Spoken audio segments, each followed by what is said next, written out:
everyone. Welcome back to Themed Office Hours with Jess.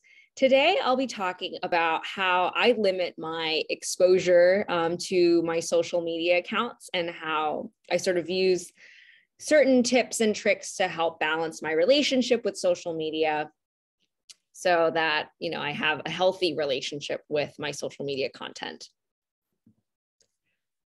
So I think one thing that a lot of people understand is that sometimes social media obviously connects you to others in ways that haven't been able to be done in the past.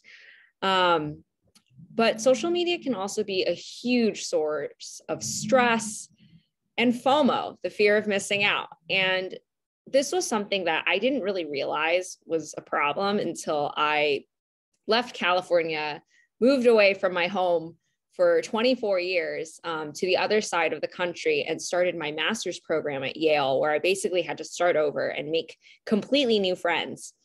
That I realized that me scrolling through social media was not helping my mental health.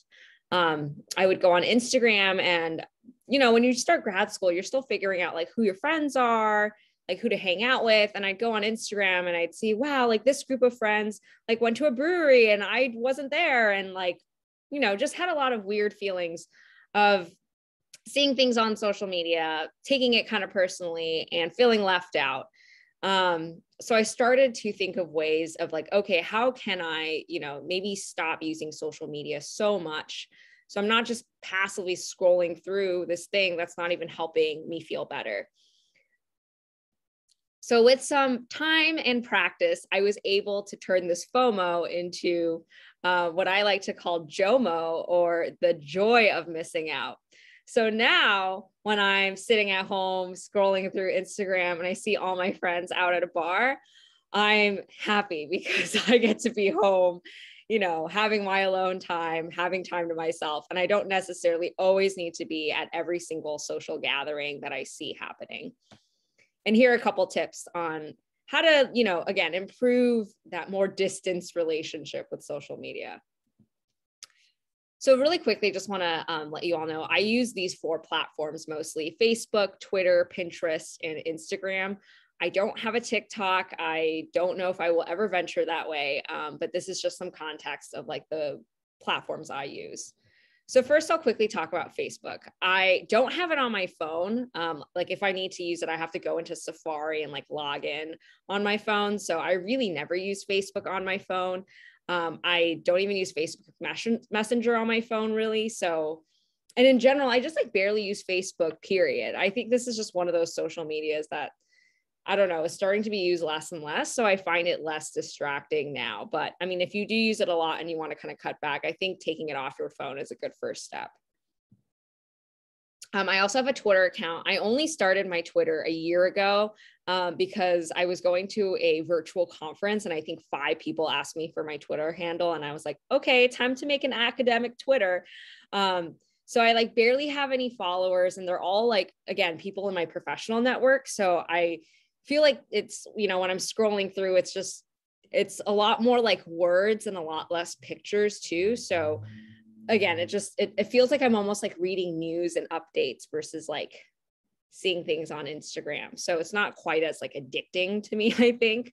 I would just be careful like not to follow too many like threads or groups that might be like too negative. Like I know people like to follow, I think it's called like Academic Chatter, and I followed them for a bit, but sometimes the posts can be like on the extremes of like positive and negative, and I don't really like seeing that. This is also another reason why I don't use Reddit, because I feel like Reddit is very polarizing and you can really rabbit hole into things sometimes. I always get mad at my fiance because he falls into the med school Reddit all the time, and then we'll like read about how this one person like didn't match into residency and then like read into that too much and then start taking it personally. And I'm like, okay, this is why I need to stay off Reddit and certain Twitter threads. And I would recommend you all do so too, just again, to protect your own mental health. Like you all are very successful. You don't need social media to sort of guide you in any direction. All right, so I do want to spend a lot of time talking about Instagram. So this is the one that I have the most issues with.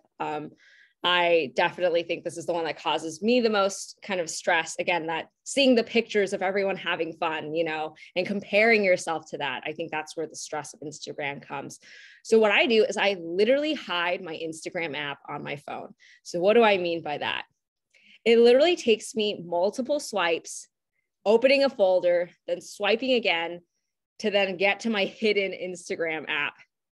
And this is what it looks like. So I literally took screenshots on my phone. So this is my home kind of like, screen. And then you can see at the bottom here, there's like so many dots because I've purposefully spread out all my apps so that it takes like 6 or 7 swipes to get to the last page. So this is like one of the middle ones. Like literally I only put a couple of folders in. And then finally on the very last page, you can see that I have one folder called games. So you don't even see the Instagram app yet.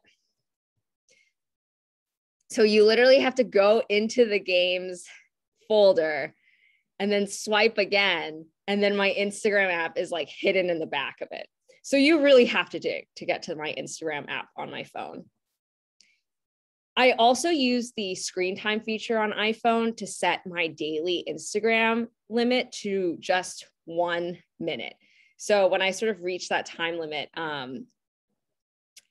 I'll either hit 1 more minute or remind me in 15 minutes. Just if I'm like posting something and I need more time, I'll give myself that time. But that 1 minute just gives you enough time to maybe scroll through a couple of posts, check your messages, and then it kicks you off. And I think that sometimes if I've done all my kind of to-dos quickly, then I'll just get off Instagram and not stay on scrolling. So this could be helpful for that.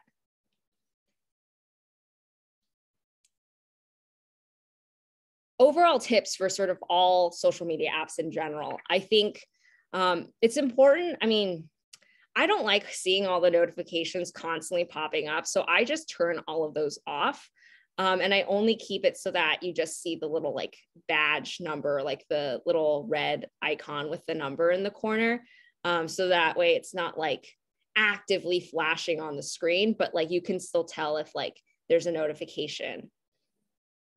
This is really intense, but you can turn off cellular data for some of your Instagram or like other social media apps. So like when you're out and about and you don't have Wi-Fi, you can't, scroll as easily. So that's definitely something that, I mean, if you really want to really put another barrier in, you can do that too.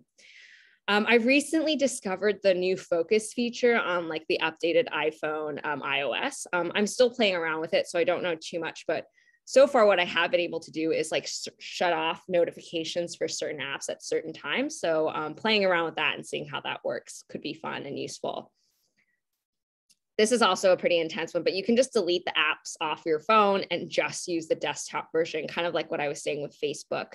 Again, you just want to find ways to create more of those barriers between you and like clicking that social media app icon.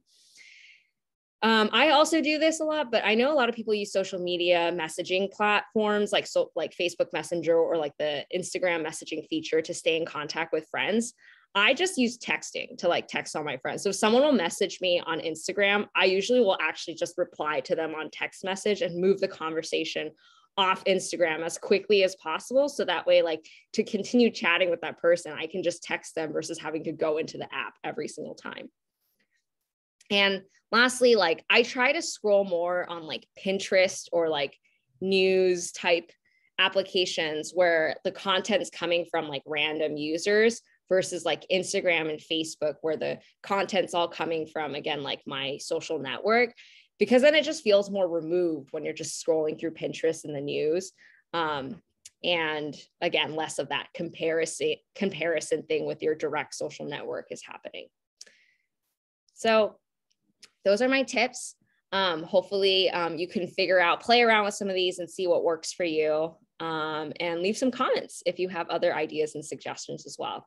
Thank you.